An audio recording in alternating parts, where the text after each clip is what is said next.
Life was a side, life was a side. We are থৈ যায় জাতিলাও পাতিলাও অঙলাও আজিলৈকে চব কাটিছে আজি মই মানুহৰ ডিঙি কাটি আছো বাচ্চাটা 2 পিচ কেকেচা 3 পিচ মনিব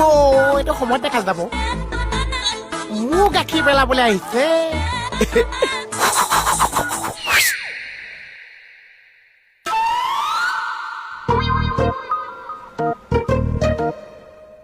কিহৰ ৰূপ এইবিলাক হে আগতে এবাৰ হৈছিল চাহ মহু গুণ্ডা চাহৰ দোকানখন ৰখাতলে খেদালি চাহ বনোৱাৰ ধান্দা নাই গছ এনেকে থাকো দেখছি বহুত দিনৰ মই আঁতক আহিছো চাহ তোক মই উঠিব দিছো নহয় কি হৈছিল এতিয়া চাব হা ঐ কি চাব লাগে এই যে কেকেচা ঘৰ আগতে গাখীৰ দিছো আজি মই পেলাই কান্দি কান্দি কথা কওঁ কিয় তই